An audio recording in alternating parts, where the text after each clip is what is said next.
Bienvenue dans le royaume intérieur, je suis votre hôte, Julie Deka.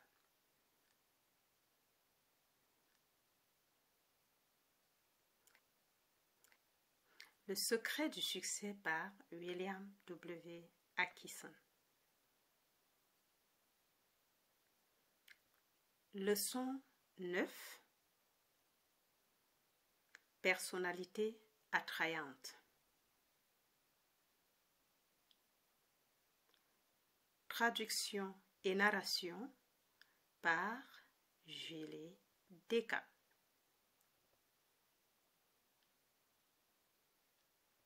La personnalité attrayante.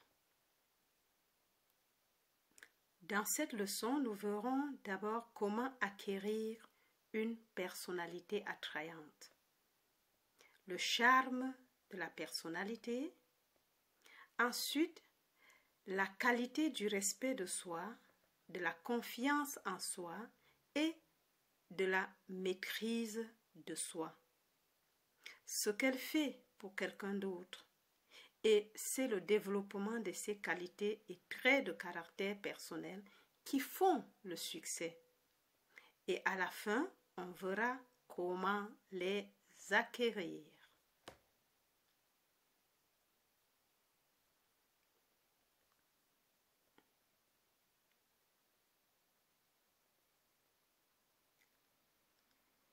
Nous avons expliqué dans notre leçon sur l'individualité que ce que l'on appelle la personnalité n'était pas le véritable jeu de l'individu, mais qu'elle formait plutôt la partie moi de soi-même. L'apparence extérieure de l'individu. Comme nous vous l'avons dit, le mot personnalité signifie en réalité l'aspect masque de l'individu, l'apparence extérieure du rôle dans le grand drame de la vie qu'il joue. Et tout comme l'acteur peut changer de masque et de costume, l'individu peut changer, altérer et remplacer sa personnalité par d'autres caractéristiques jugées souhaitables.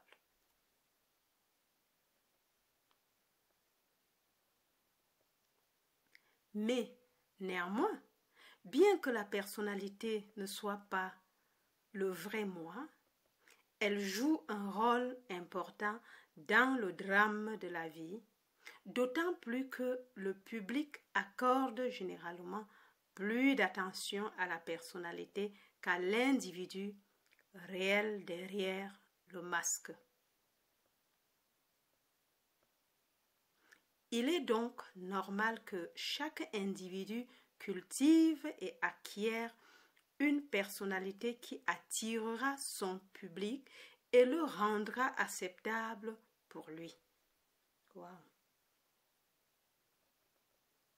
Non, nous ne prêchons pas la tromperie. Nous considérons l'individu comme le soi réel et nous croyons que l'on doit se construire jusqu'au plus haut et au meilleur selon les lois du développement de l'individu. Mais néanmoins, tant que l'on doit porter une personnalité sur soi au cours de sa vie, nous croyons qu'il est non seulement à son avantage, mais aussi à son devoir de rendre cette personnalité aussi agréable et attrayante qu'il en est capable.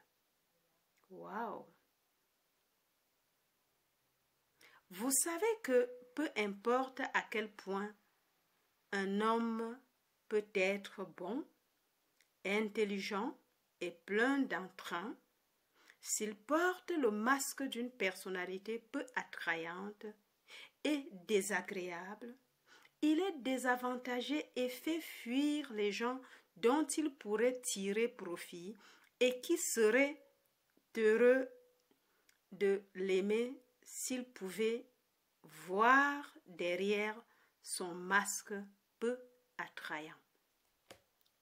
Oh my God.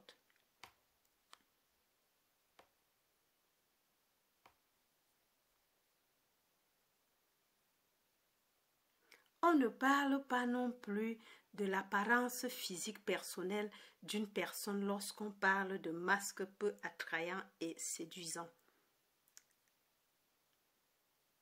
Si l'apparence physique d'une personne est parfois un atout, il existe un charme de la personnalité qui transcende de loin cette apparence fugace. Il y a beaucoup de personnes ayant de beaux visages et de belles formes dont la personnalité est loin d'être charmante et qui repoussent plutôt qu'elle n'attire. Et il y en a d'autres dont les visages sont accueillants et les formes loin d'être galbées, qui ont néanmoins cette manière de gagner qui attire les autres vers elles.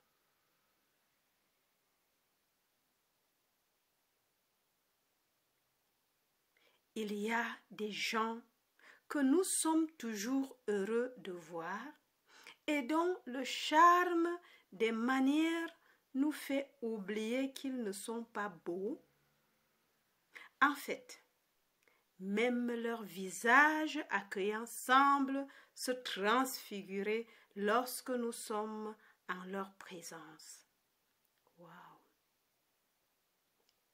C'est ce que nous entendions par personnalité, de la même manière que nous l'utilisons aujourd'hui.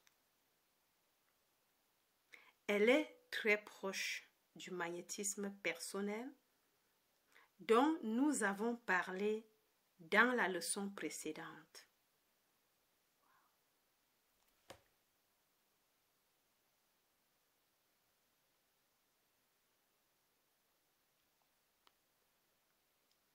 L'une des premières choses que doivent cultiver ceux qui souhaitent développer le charme de la personnalité est une atmosphère mentale de gaieté. Il n'y a rien d'aussi vivifiant que la présence d'une personne joyeuse. Rien d'aussi déprimant qu'une de ces couvertures humides humaines qui donnent froid dans le dos à tout le monde et à tous ceux avec quoi il entre en contact. Oh my God. Pensez à vos connaissances et vous constaterez que vous les placerez naturellement dans deux catégories. Les joyeux et les lugubres. Sunny Jim est toujours préféré à Gloomy Goose. Celui que vous accueillerez est celui d'où vous prendrez l'avion.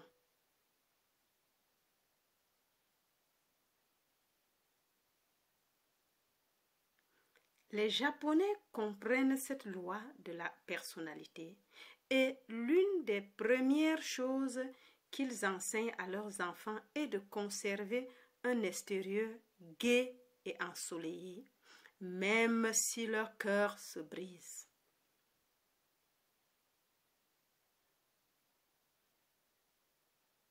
Avec eux, il est considéré comme l'une des offenses les plus flagrantes contre la bonne forme de porter leur peine, leur chagrin et leur douleur en présence des autres.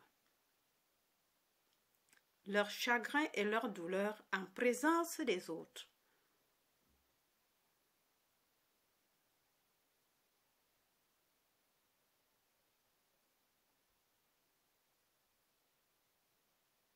Ils réservent ce côté de leur vie à l'intimité de leur propre chambre. Au monde extérieur, ils présentent toujours un sourire heureux et ensoleillé. Et en cela, ils sont sages, pour un certain nombre de raisons. 1.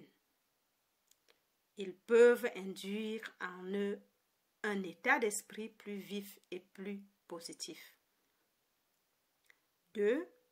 Ils peuvent attirer des personnes et des choses joyeuses vers eux par la loi de l'attraction. Et 3. Ils peuvent présenter une personnalité attrayante aux autres et ainsi être des associés et des participants bienvenus et sympathiques à l'œuvre de la vie.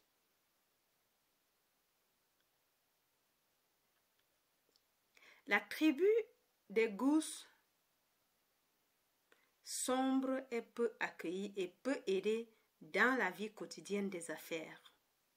On les évite comme une peste. Chacun a assez de problèmes de son côté sans que ceux des autres ne s'y ajoutent. Souvenez-vous des anciennes lignes.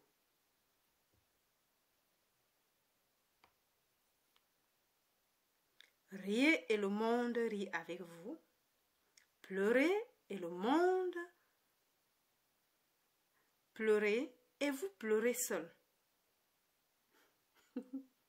Car cette triste vieille terre a besoin de gaieté et elle a assez de problèmes à elle seule. Encore. Riez et le monde rit avec vous. Pleurez et vous pleurez seul. Car cette triste vieille terre a besoin de gaieté et elle a assez de problèmes à elle seule.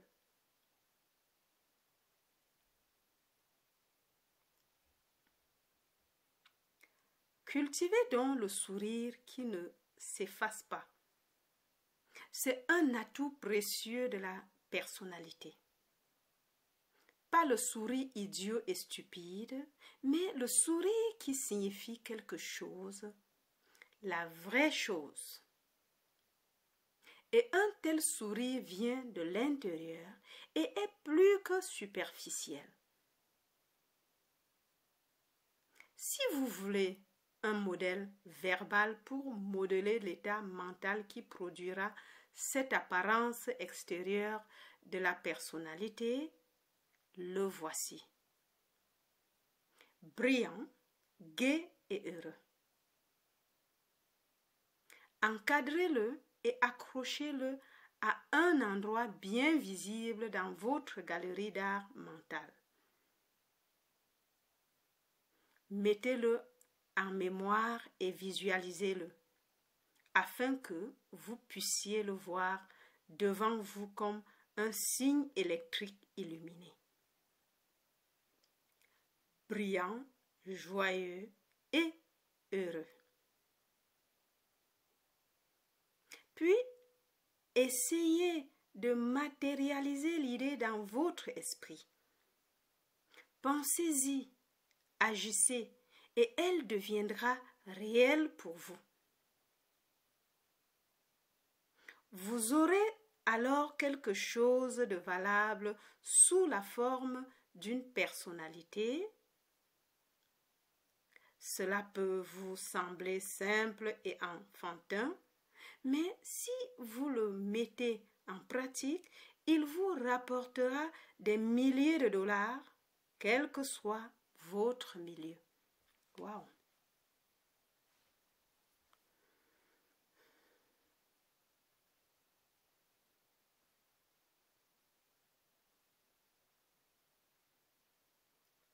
Un autre aspect précieux de la personnalité est celui du respect de soi. Si vous avez un véritable respect de soi, il se manifestera dans votre comportement et votre apparence extérieure. Si vous ne l'avez pas, vous feriez mieux de commencer par cultiver l'apparence du respect de soi, puis de vous rappeler que vous êtes un homme ou une femme, selon le cas, et non une ou un pauvre ver rempart sur la poussière d'un paillasson humain. Affronter le monde avec fermeté et sans peur, en gardant les yeux bien ouverts. Levez la tête, rien de tel qu'une colonne vertébrale raide et une tête levée pour rencontrer le monde. L'homme ou la femme à la tête penchée semble s'excuser de vivre et d'être sur la terre, et le monde est susceptible de prendre cela à son propre compte. Une tête dressée permet de passer devant les dragons à la porte du succès.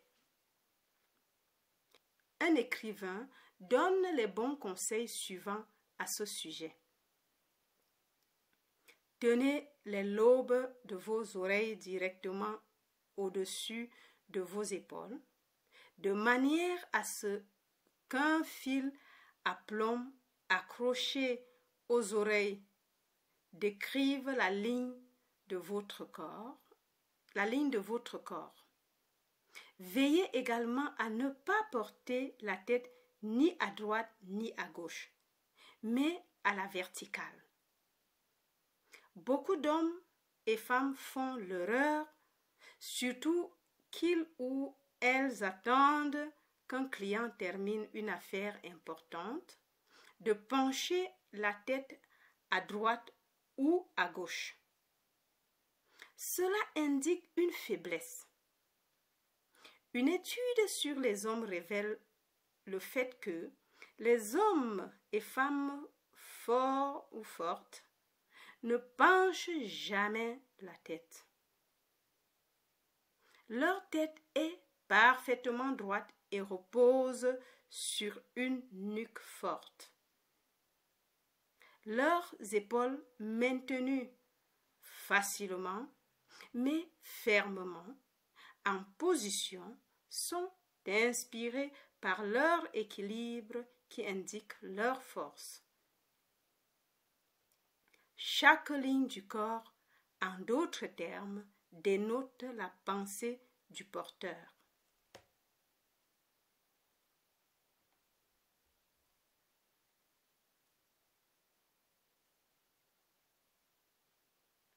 La valeur de ce conseil réside non seulement dans le fait qu'il vous donne l'apparence de l'estime de soi, ce qui n'est pas négligeable d'ailleurs, mais aussi dans le fait qu'il tend à cultiver en vous un état mental correspondant. Car, tout comme la pensée prend forme dans l'action, les actions développent les états mentaux. C'est une règle qui fonctionne dans les deux sens. Donc, pensez respecter de soi et agissez respect de soi. Encore. Donc, pensez respect de soi et agissez respect de soi. Laissez le « je suis » en vous se manifester.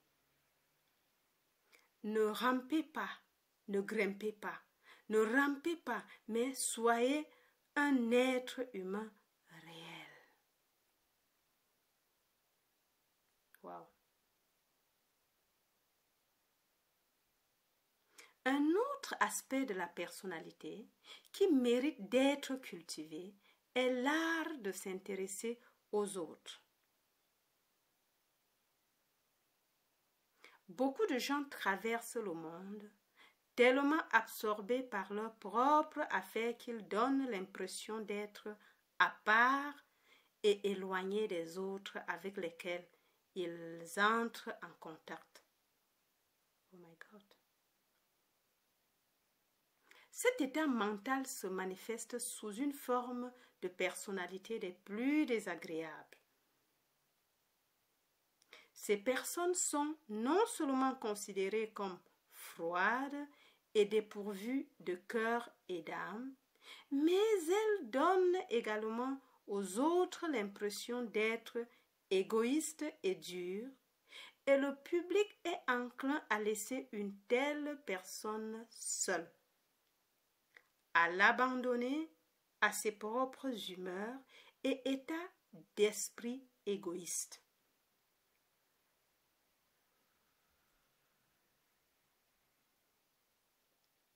Une telle personne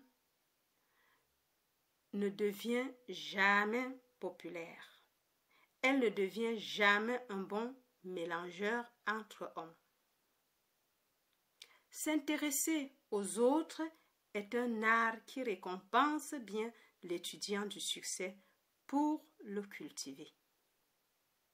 Bien sûr, il faut toujours garder la principale chance devant soi et ne pas laisser ses propres intérêts souffrir en raison de son intérêt pour les autres.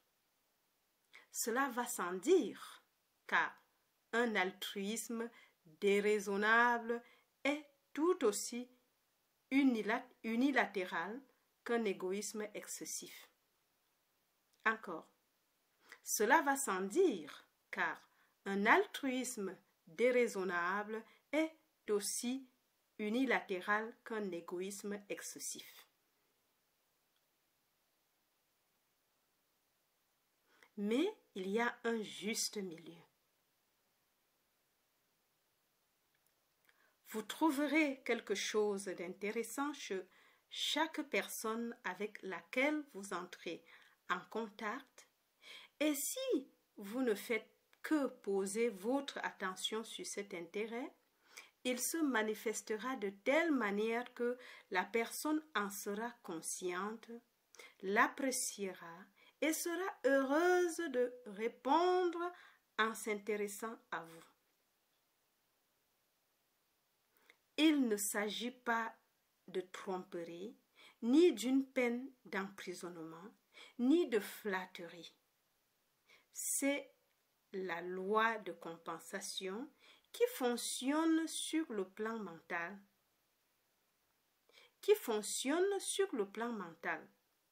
Vous obtenez ce que vous donnez.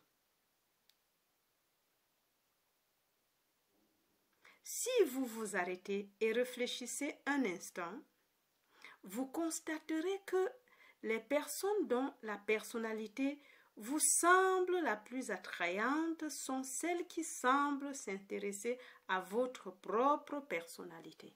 Wow.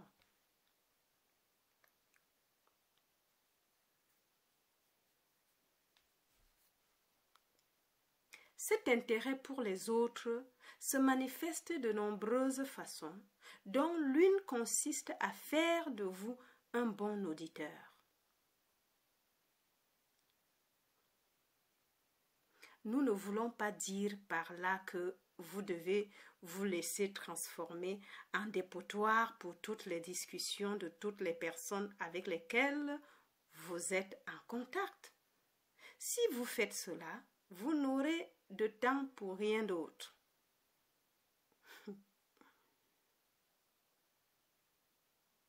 Vous devez faire preuve de jugement ordinaire et de tact pour réglementer le temps que vous accordez aux autres en fonction de la personne et des circonstances particulières de l'affaire. Ce que nous voulons dire, c'est que pendant que vous écoutez, vous devez bien écouter. Il n'y a pas de compliment plus subtil qu'une personne puisse faire à un autre que de bien l'écouter.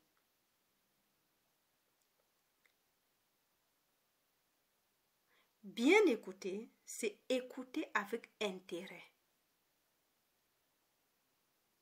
Et c'est une chose qui ne peut pas être très bien renseignée dans un livre.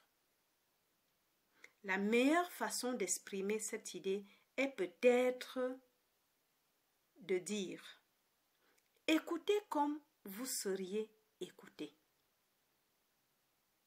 La règle d'or peut être appliquée à de nombreuses choses et idées, avec des avantages et de bons résultats.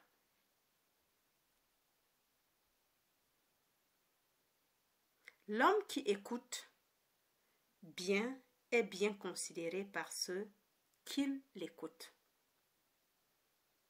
À cet égard, on nous rappelle toujours la vieille histoire de Carlyle, qui, comme chacun sait, était réputé être un vieux type grincheux, enclin aux remarques sarcastiques et au traitement brusque de ceux avec qui il engageait une conversation.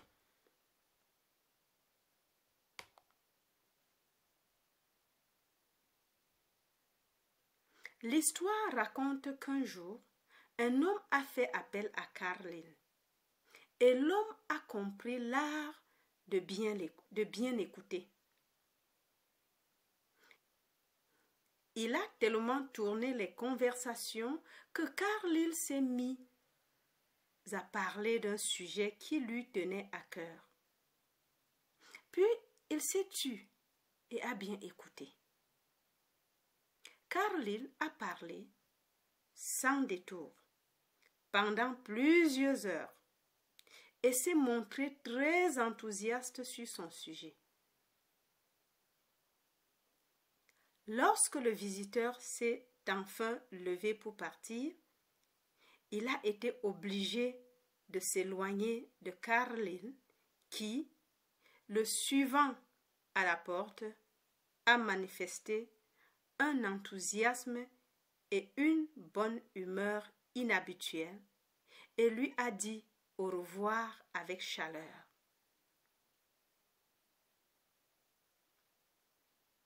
Reviens et souvent. Aie un esprit merveilleusement vif et j'ai beaucoup apprécié ta conversation. Tu es un excellent causeur.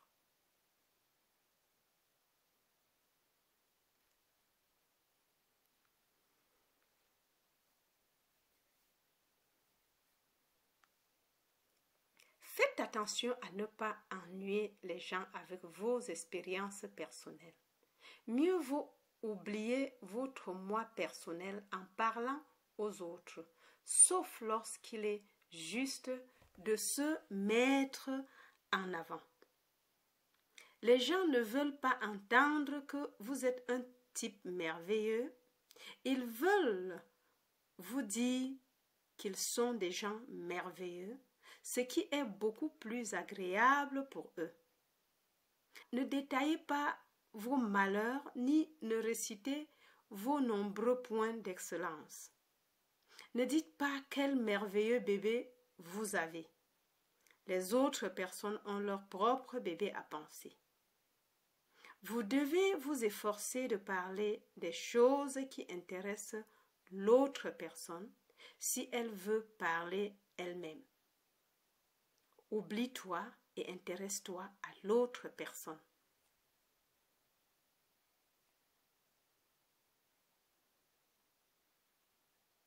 Certains des meilleurs commerçants de détail font comprendre à leurs vendeurs l'avantage de cultiver l'attitude mentale et la personnalité qui donne au client l'impression que vous êtes de son côté du comptoir. C'est-à-dire que vous vous intéressez personnellement à son bien-être, à son adaptation, à son traitement et à sa satisfaction.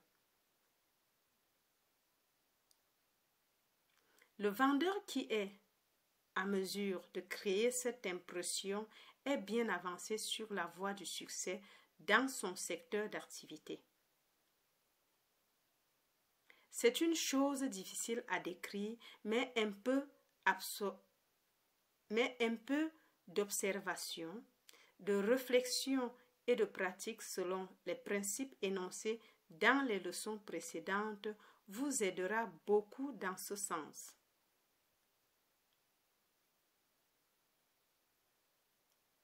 Un écrivain récent dit vrai à ce sujet. Supposons par exemple que vous soyez dans le commerce ou une profession et que vous souhaitiez développer votre activité. Lorsque vous vendez des biens ou des services, il ne faut pas en faire une simple transaction de pure forme en prenant l'argent du client, en donnant pour son argent et en le laissant partir avec le sentiment que vous n'avez aucun intérêt dans cette affaire, si ce n'est de lui faire une affaire équitable et d'en tirer profit. Encore, lorsque vous vendez des biens ou des services, il ne faut pas en faire une simple transaction de pure forme en prenant l'argent du client, en lui donnant pour son argent et en le laissant partir avec le sentiment que vous n'avez aucun intérêt dans cette affaire, si ce n'est de lui faire une affaire équitable et d'en tirer profit. À moins qu'il ne sente que vous avez un intérêt personnel pour lui et ses besoins, et que vous souhaitez honnêtement accroître son bien-être, vous avez échoué et vous perdez du terrain.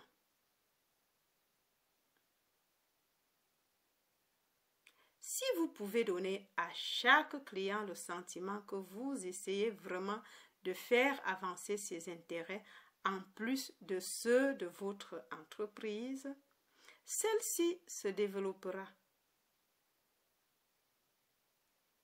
Pour y parvenir, il n'est pas nécessaire de donner des primes ou des poids plus lourds ou des valeurs supérieures à celles des autres. Il faut mettre de la vie et des intérêts dans chaque transaction, aussi petite soit-elle.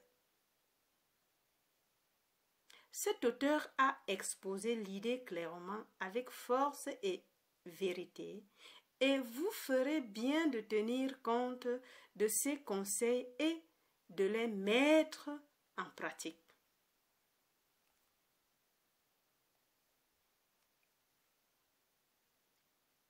Un autre point important de la personnalité est la maîtrise de soi, notamment en ce qui concerne la maîtrise de son tempérament.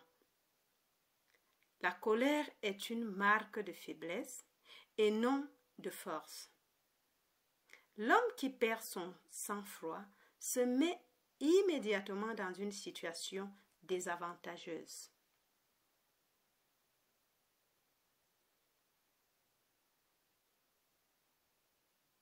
Rappelez-vous le vieux dicton. Ceux que les dieux veulent détruire, ils se mettent d'abord en colère. Sous l'influence de la colère, un homme fait toutes sortes de choses insensées qu'il regrette par la suite. Il jette le jugement, l'expérience et la prudence au vent et agit comme un fou. En fait, la colère est une sorte de folie, une phase de la folie. Si vous en doutez, regardez attentivement le visage du premier homme en colère que vous rencontrez et voyez à quel point il a l'air et agit de façon irrationnelle. C'est un fait bien connu que si l'on garde son sang-froid pendant que son adversaire est en colère, on a décidément le meilleur de la situation, car c'est un homme sain d'esprit qui a affaire à un homme irrationnel.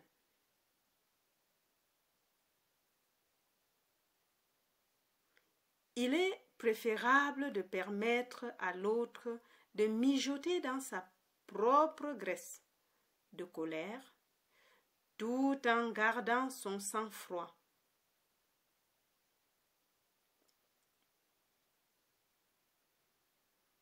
Il est relativement facile de calmer un homme en colère sans se mettre en colère contre vous.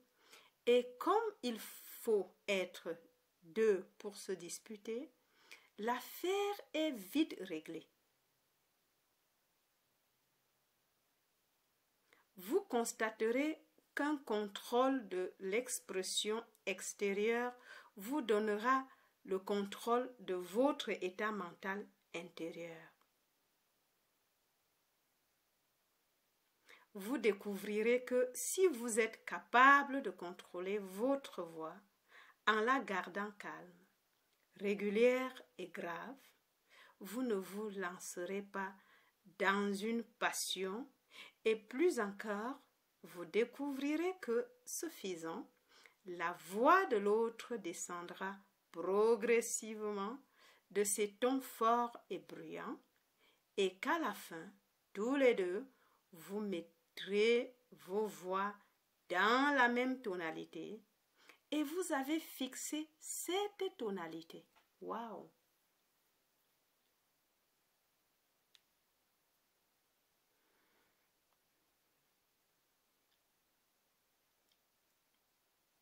Cela vaut la peine de s'en souvenir.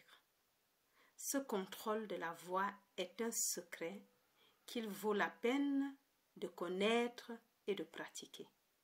Amen.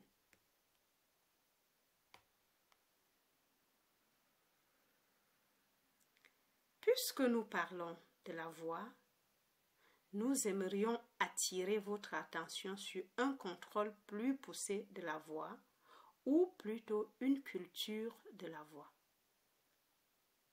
Un homme ayant une voix bien contrôlée, voire agréable, a un avantage sur d'autres ayant des capacités égales dans d'autres directions, mais n'ayant pas cette seule qualité. La valeur d'une voix vibrante, résonante, douce et flexible est grande.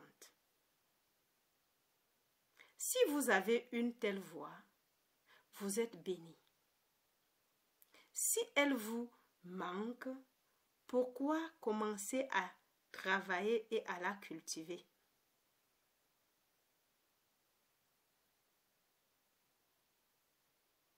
Oh, si vous le pouvez! Avez-vous déjà entendu parler de Nathan Shepard, l'orateur public bien connu?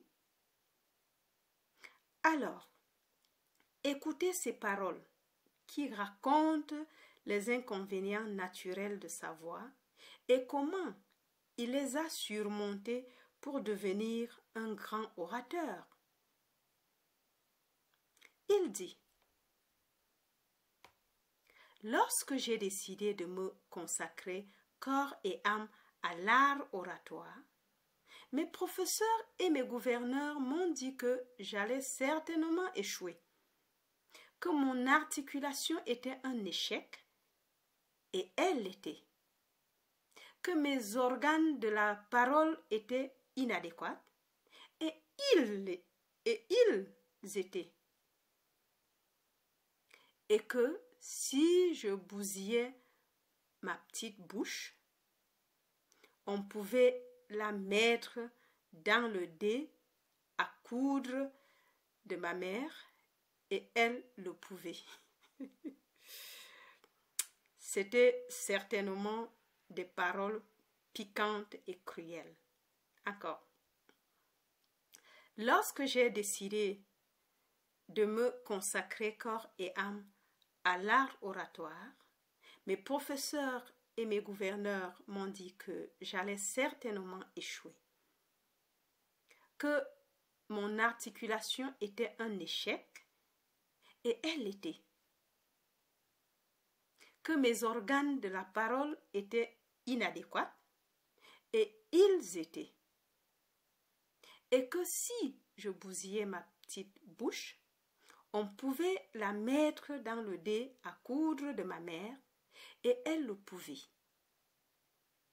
C'étaient certainement des paroles piquantes et cruelles. je ne les oublierai jamais. Peut-être, cependant, m'ont-ils piqué dans une persistance que je n'aurais jamais connue sans ces mots.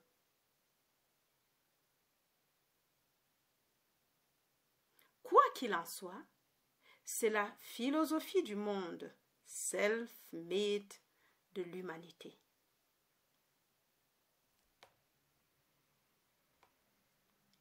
Je n'ai peut-être pas beaucoup accompli. Je ne prétends pas avoir beaucoup accompli. C'est quelque chose dont je vis, mon art depuis 20 ans, et que je prétends avoir fait malgré tous les obstacles et tous les découragements, en tournant ma volonté vers ma voix et mes organes vocaux, en cultivant mes instincts d'élocution et mon oreille pour les cadences de la rhéotérique, en sachant de quoi il s'agissait, avec ma voix et mes sentiments, en tirant le meilleur de moi-même. Waouh! Après ces mots, tout ce que nous pourrions ajouter concernant la possibilité d'acquérir une bonne voix par la volonté, la pratique et le désir serait superflu. Choisissez le type de voix que vous pensez le mieux adapté à votre travail, puis cultivez-le par la pratique, la détermination et le désir. Puis cultivez-le par la pratique, la détermination et le désir. Si M. Chipard a pu devenir un orateur célèbre avec de tels obstacles, alors le fait que vous disiez « mais je ne peux pas » revient à vous marquer comme un faible.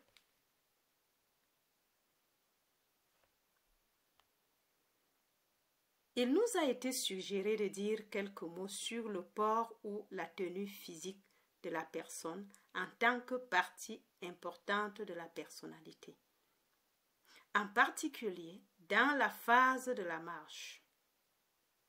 Mais nous ne pensons pas qu'il soit nécessaire d'ajouter ce que nous avons dit dans cette leçon sur le sujet, en rapport avec ce que nous avons également dit sur l'état mental du respect de soi. L'essentiel est de cultiver l'état mental de respect de soi et le reste suivra comme une conséquence naturelle. Amen.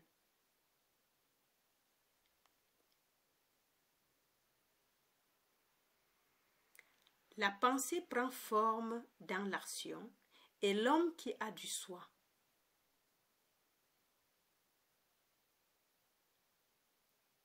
Le respect qu'il porte à son esprit le portera et l'abaissera à tel point qu'il témoignera de son état mental dans chacun de ses actes, gestes, transports et mouvements physiques. Il doit l'avoir à l'intérieur comme à l'extérieur. Il faut faire attention à l'aspect extérieur, bien sûr, notamment en matière de tenue vestimentaire. Il faut cultiver la propreté et la netteté, tant du corps que des vêtements. Être bien habillé ne signifie pas, pour moi, être habillé de façon voyante. En fait, la personne la mieux habillée est celle qui est habillée de façon discrète. Cultivez un goût tranquille et raffiné, qui s'exprime dans la qualité plutôt que dans le tape à l'œil. Wow. Et par-dessus tout, soyez propre.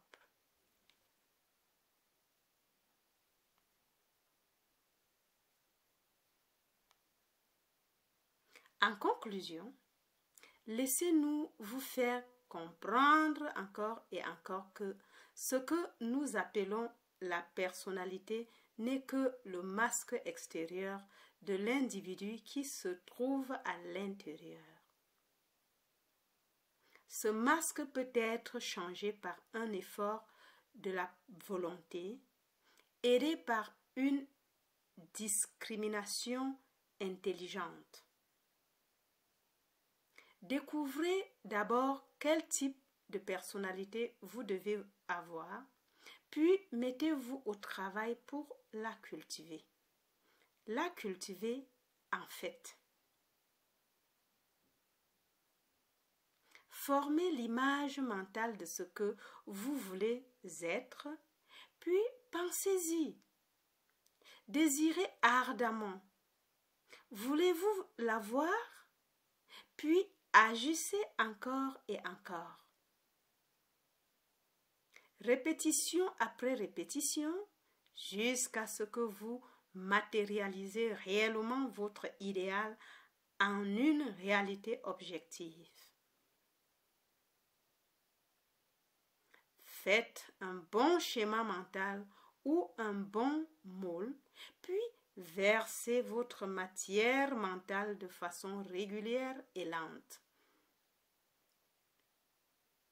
De ce moule sortira le caractère et la personnalité que vous désirez et dont vous avez besoin. Ensuite, peaufinez cette nouvelle personnalité jusqu'à ce qu'elle rayonne de l'éclat de la culture.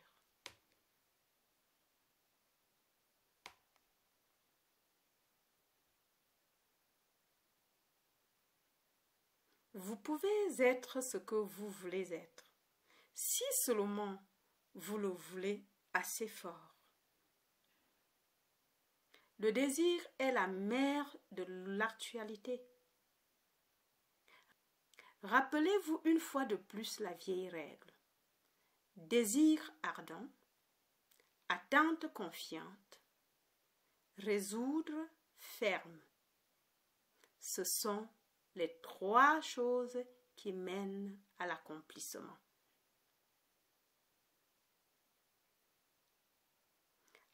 Maintenant que nous vous avons donné ce petit secret de la réussite, utilisez-le. C'est à vous de faire le bien. Nous avons appuyé sur le bouton. Vous devez faire le reste. Waouh!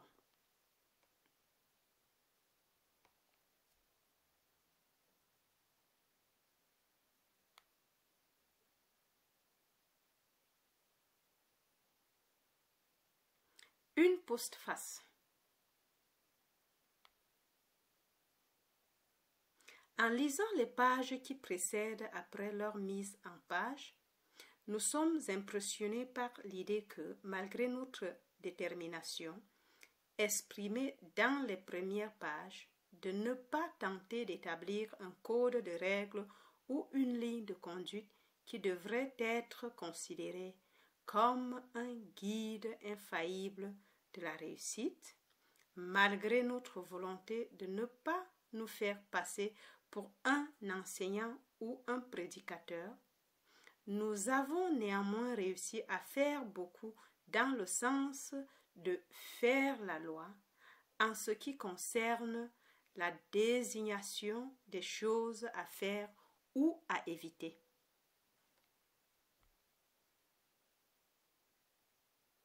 Cependant, nous pensons que les conseils donnés sont bons et que les différents exemples cités sont calculés pour éveiller dans l'esprit du lecteur l'esprit qui mène au succès.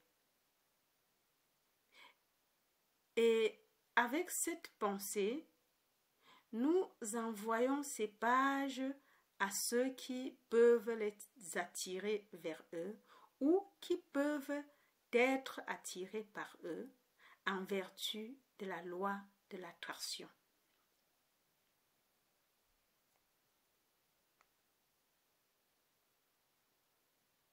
Mais nous estimons que nous n'aurons pas accompli notre tâche si nous ne rappelons pas aux auditeurs et auditrices que le succès ne se gagne pas en suivant aveuglement et servilement les règles ou les conseils de quelqu'un, les nôtres plus que ceux de toute autre personne.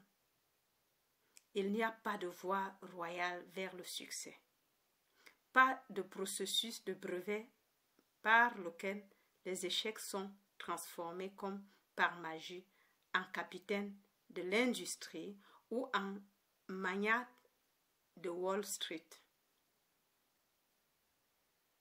Il n'y a rien de plus amusant ou de plus pitoyable, selon la façon dont on le voit, que la majeure partie des discours sur la réussite donnée au public par des enseignants et des prédicateurs autoproclamés. Personne ne peut, en quelques pages, indiquer aux chercheurs de succès une méthode infaillible permettant à chacun d'atteindre le succès et l'accomplissement que leur cœur désire. C'est une vérité froide et dure que chaque homme doit trouver son propre salut en matière de réussite. Les règles et les conseils peuvent grandement aider et ils le font sans aucun doute. Mais l'individu doit accomplir le vrai travail. Il doit se forger son propre destin et il n'y a pas de pouvoir supérieur ou inférieur qui fera le travail à sa place s'il refuse de l'accomplir lui-même.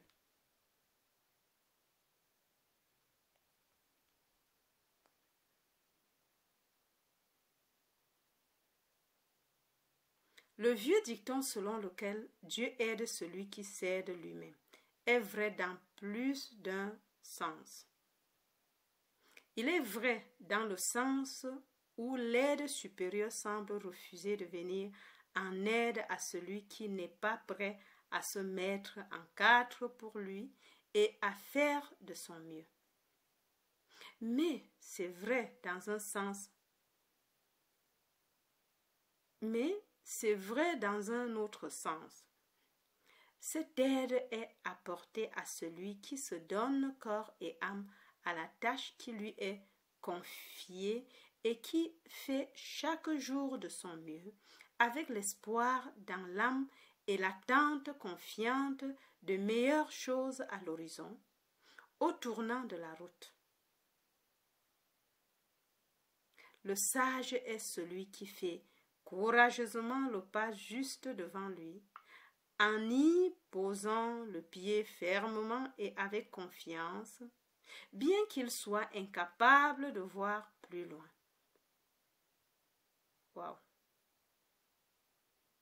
Il s'illumine au fur et à mesure qu'il avance et atteint son but, alors que les rétrécissants, qui ont craint de faire le pas évident parce qu'ils ne pouvaient pas voir plus loin, attendent toujours que quelque chose se présente.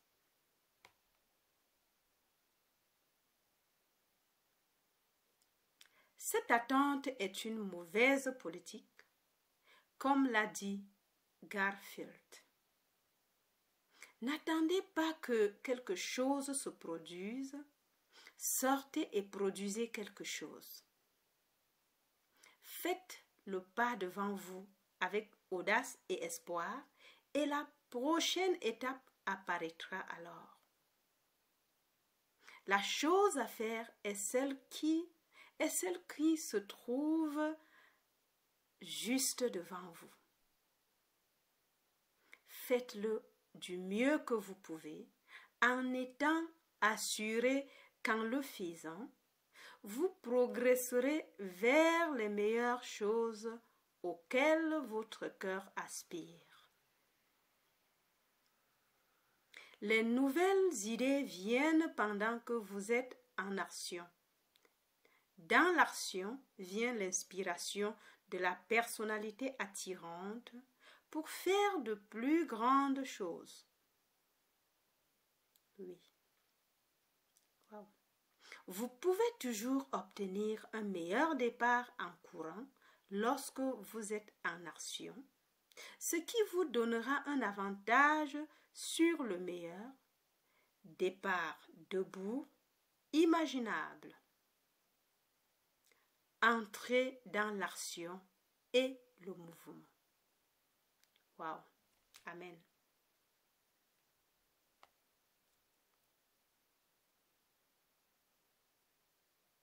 Dans ce petit ouvrage, nous nous sommes efforcés d'attirer votre attention sur quelque chose de bien plus important qu'un simple code de règles et de conseils généraux. Nous vous avons fait remarquer le fait glorieux qu'en chacun de vous, il y a quelque chose à l'intérieur qui, s'il est éveillé une fois, vous donnera un pouvoir et une capacité considérablement accrue. Nous avons donc essayé de vous raconter cette histoire de quelque chose en vous sous différents angles afin que vous puissiez saisir l'idée de plusieurs façons. Nous croyons fermement que le succès dépend essentiellement de la reconnaissance et de la manifestation de ce quelque chose en soi. Nous pensons qu'une étude du caractère et du travail de tous les hommes qui réussissent vous montrera qu'ils diffèrent par leurs caractéristiques personnelles, qu'ils manifestent tous cette conscience de ce quelque chose en eux qui leur donne une assurance de puissance et de force intérieure, d'où découle le courage et la confiance en soi. Wow!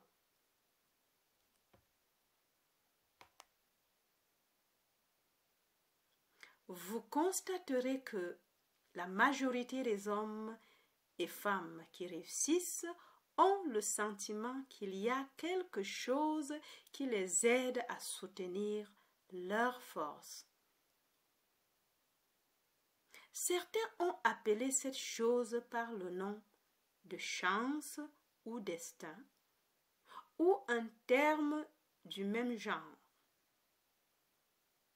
Mais c'est une forme de la même reconnaissance d'une puissance intérieure qu'ils sont aidés d'une certaine manière, bien qu'ils ne soient pas tout à fait sûrs de la nature de l'aide.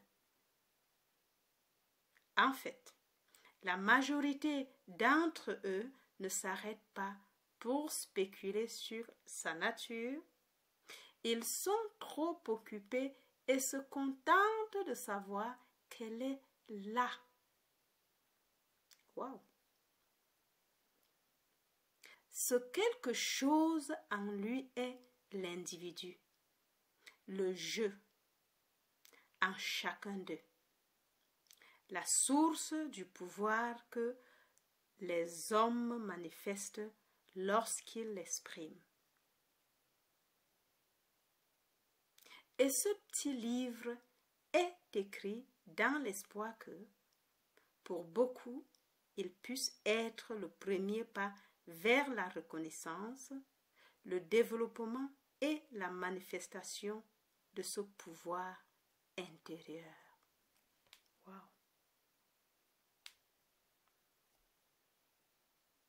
Nous vous demandons instamment de cultiver cette conscience du « je suis » afin que vous puissiez réaliser la puissance qui est en vous. Wow.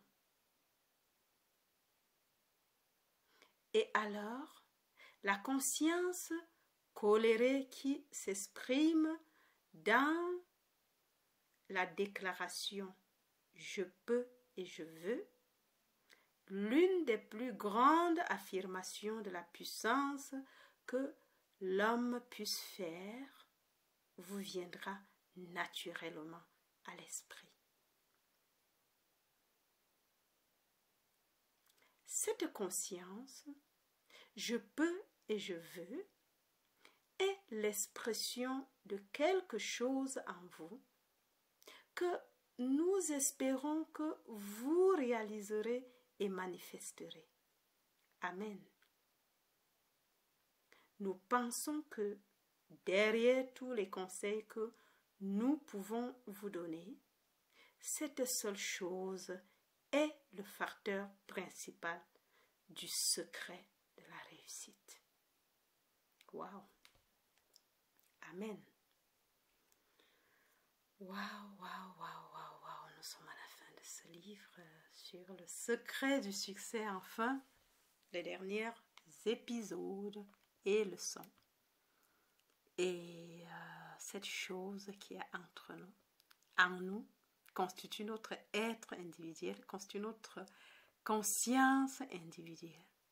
Le je suis, qui est l'omnipotence, l'omniprésence et l'omniscience. Waouh! Qu'il soit manifeste dans la vie de chaque personne qui écoute ce message et que cela transforme ta vie. Waouh! En seulement une célébration. Célébration. La prospérité. Waouh! Je suis qui je suis.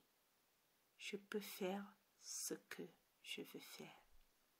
La conscience du je suis, l'unique réalité, l'unique clé du succès, je suis. L'unique source d'énergie, je suis. L'unique prospérité, je suis. L'unique loi, je suis. Car elle renferme toutes choses. Et mon union consciente avec cette caractéristique, cette chose, je suis, constitue mon union consciente avec tout être spirituel et toute idée spirituelle. Je ne manque de rien. J'ai tout en tout, car la terre et ce qu'elle renferme est à moi.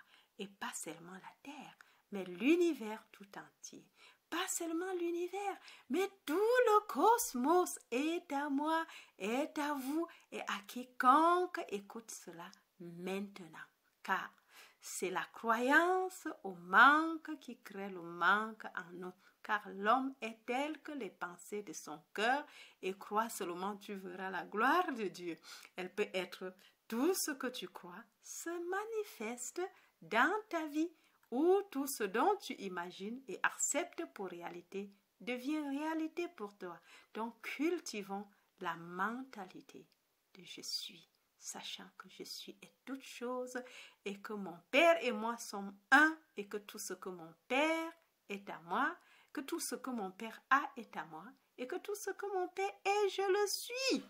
Waouh! Ça, c'est la réalité envers toi et moi. Waouh, waouh, waouh, waouh, waouh. Nous sommes en fin de ce livre. Alors, mes amis, merci. Vraiment, je suis très, très contente pour la fin. Et j'espère que le livre vous apportera la nécessité, le secret, le comportement, l'attitude, le respect de soi, tout ce qu'il a parlé, la personnalité, développer une bonne personnalité. Waouh, merci. William Atkinson. Merci pour ce livre. Merci Seigneur parce que toute bonne chose vient de toi. Merci parce que tu es le seul inspirateur. Et merci de nous donner la compréhension de ce que tu as inspiré. Waouh, waouh, waouh. Alors, si vous n'êtes pas encore abonné à la chaîne, n'oubliez pas de le faire. Et en le faisant, n'omettez pas d'activer la cloche en haut. Et surtout, oui, j'ai besoin de vos likes et de vos commentaires aussi bien. Et soutenez l'œuvre comme vous pouvez. Allez, je vous aime très fort. Bye bye. Jusqu'à la prochaine. C'était Julie Descartes.